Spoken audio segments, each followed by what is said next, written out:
is Dan Harary. I've been a Hollywood publicist for 40 years. That's my profession. I have a company called Asbury Public Relations. I live and work in Beverly Hills. I grew up in Asbury Park, New Jersey. And for those of you who follow rock and roll, Bruce Springsteen is from Asbury Park, New Jersey. And when I was 16, I worked with Bruce Springsteen in 1973. And I used to stage manage a little concert hall in Asbury Park near the boardwalk. And Bruce used to play there. So my friend and I were Bruce's stage crew in that year, 1973. I was 16.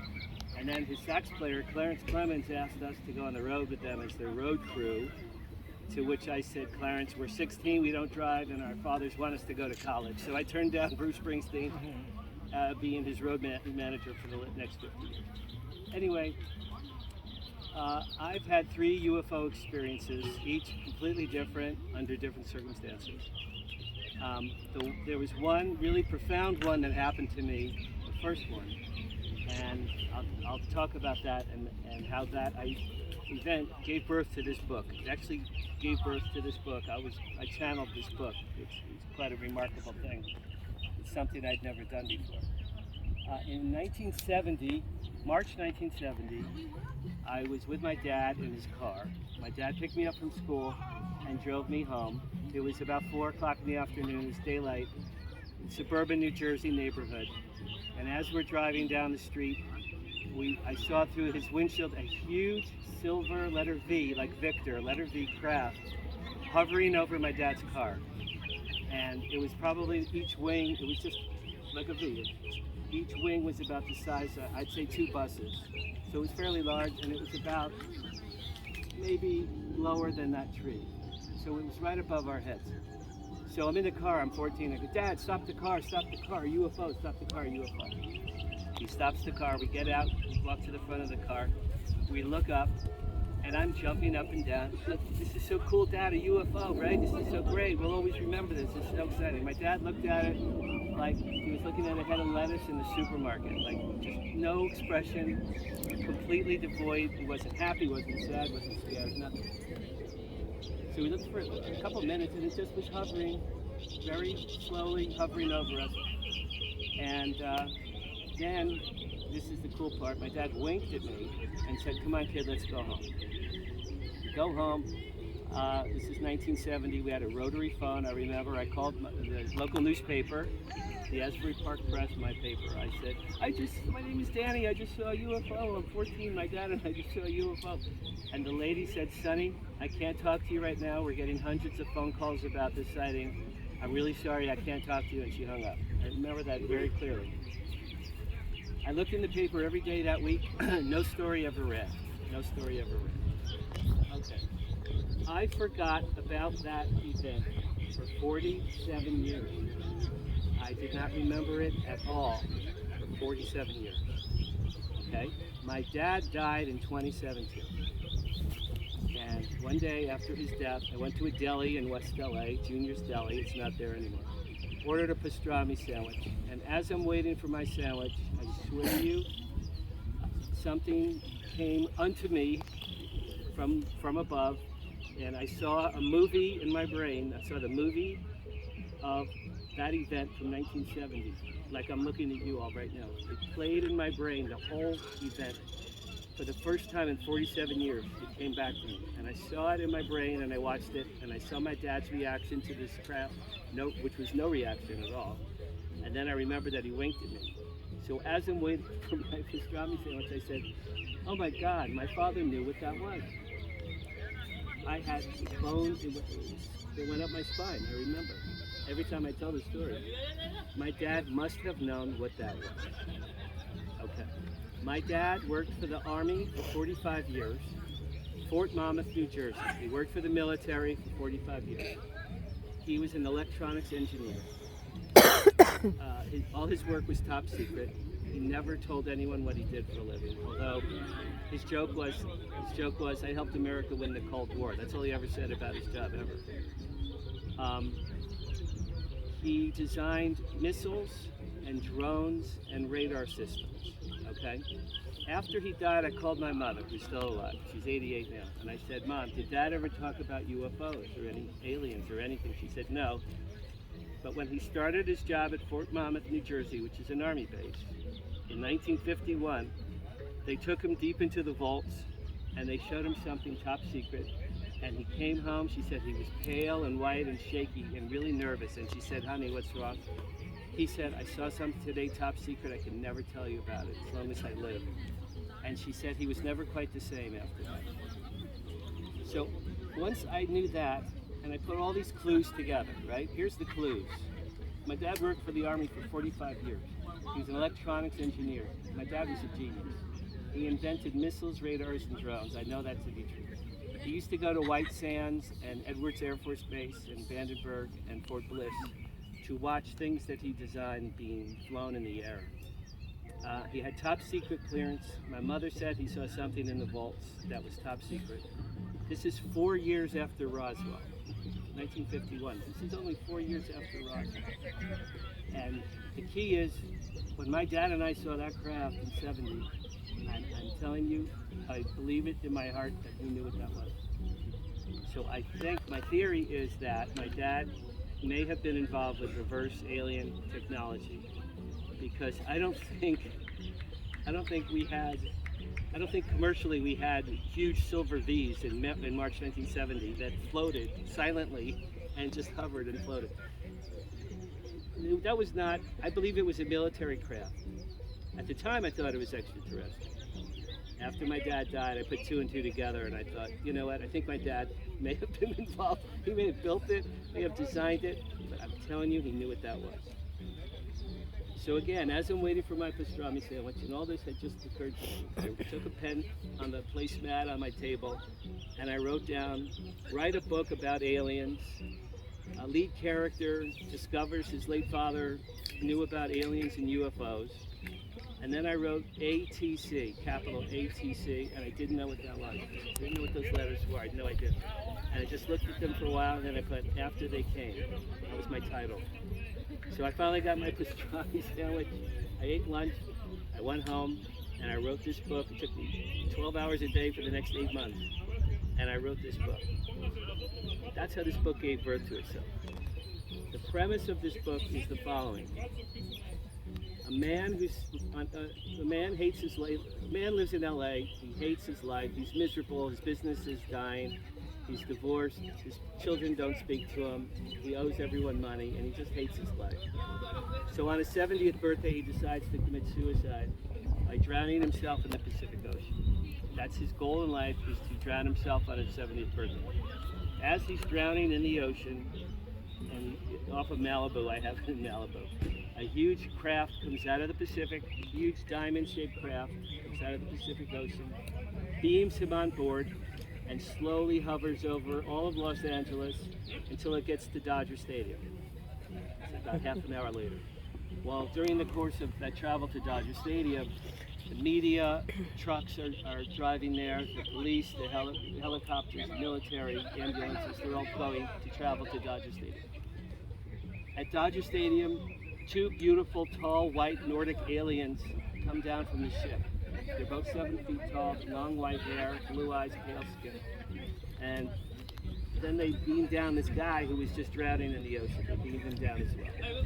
And they say, people of Earth, don't be afraid, we're here to help you. We love mankind. We've been coming to Earth for tens of thousands of years. We love you, and we are here to solve all of your problems with our technology, but we will only work through this man who we have a relationship with, this guy that just was drowning. So they beam him down to second base. The aliens get on the craft, they leave, and now this guy is the center of the media universe. He's on live global television because he was just rescued by these beautiful aliens in a huge craft. And he has no idea why he was chosen. He has no idea what's happening to him. He's then taken to the President of the United States for a meeting. And in the book, when I first wrote this, Oprah Winfrey, there was a rumor she was going to run for president. So in my book, I based the president character on Oprah Winfrey. So it's an African-American woman in her 70s. So she meets with this guy. His name is Jonathan Tuckerman, and she says, Jonathan, who are you? What's going on? What's happening? Why did aliens save you out of the Pacific? What's going on? He goes, Madam President, I don't have the slightest idea. I don't have the slightest clue. I don't know what's happening whatsoever. So she says, okay, we're going to take the aliens at their word that they're going to help us. So she sets him up at the UN, gives him a team of people to work with, including his two estranged children. And over the course of the next year, every month, this guy meets with the aliens above the UN in their craft, above the UN in New York. And each month they solve one of, if you see something, let me I know, right? Each month they solve a major problem. For example, the first month he says to the aliens, please eliminate nuclear weapons. They eliminate all nuclear weapons. The next month, please eliminate hunger from anyone who has any countries with famine, they eliminate famine. And over the course of the year, they do all those things. They get rid of guns. They reverse climate change. They provide free energy so we don't need oil or gas anymore. They eliminate hatred and anger from human beings. And a year later, this guy wins the Nobel Peace Prize. So at the start of the book, he's drowning, and 1 year later exactly, he's the most famous man in the world, wins the Nobel Prize, and he's friends with the president, he's friends with aliens. That's the first third of this book.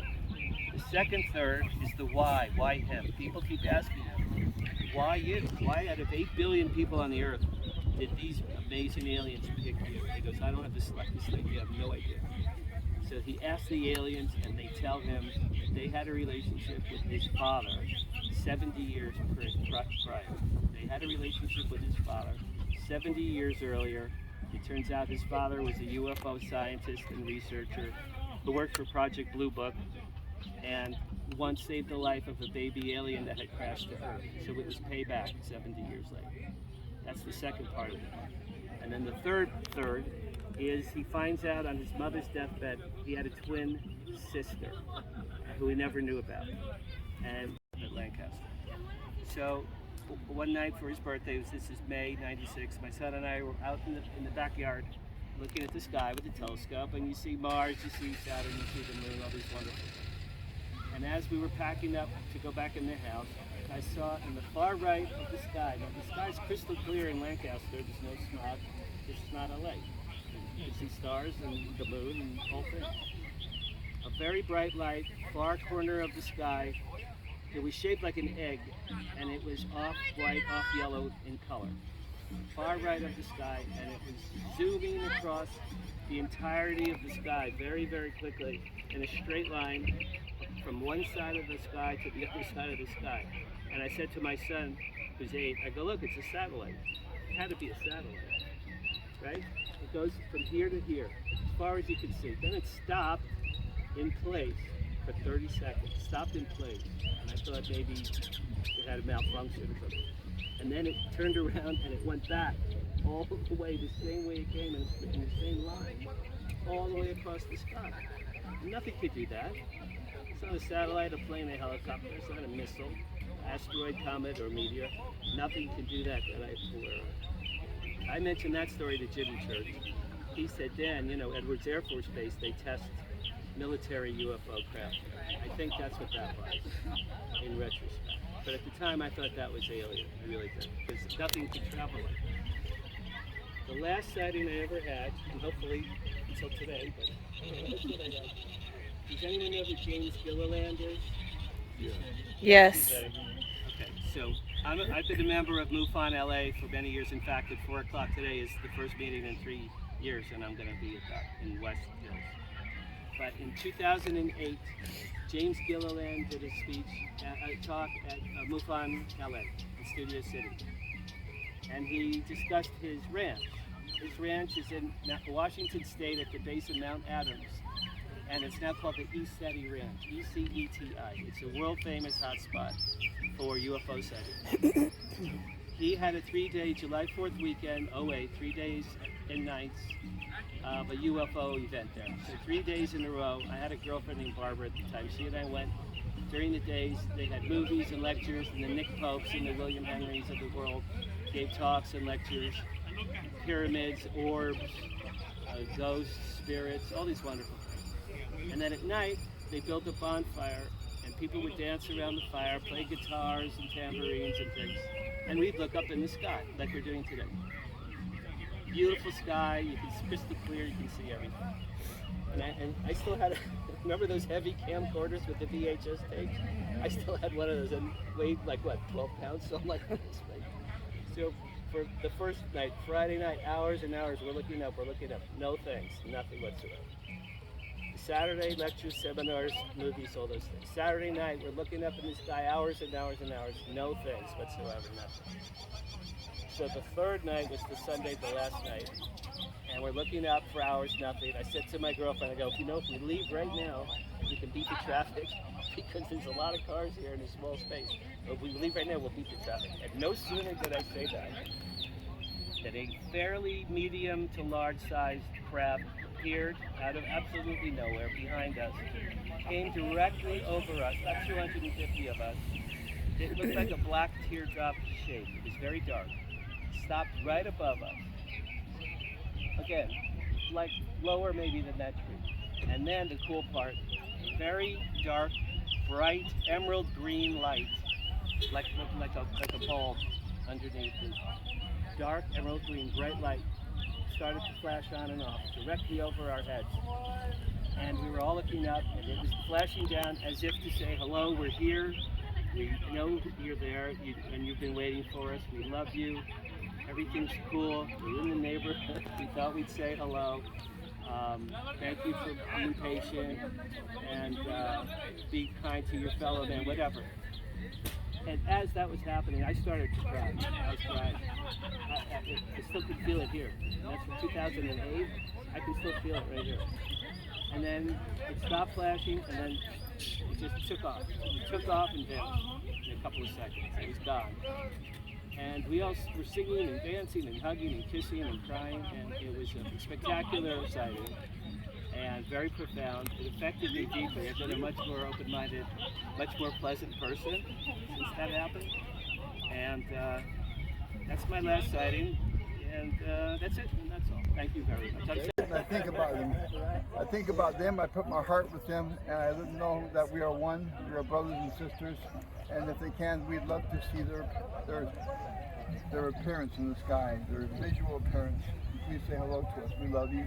We're one with you. We're part of your star family. Now, if you were doing it at nighttime, explain to them what the nighttime is. It's the same thing. I do the same thing, but they're in my mind always. They get more and more intense, and at a certain point, they just start coming. And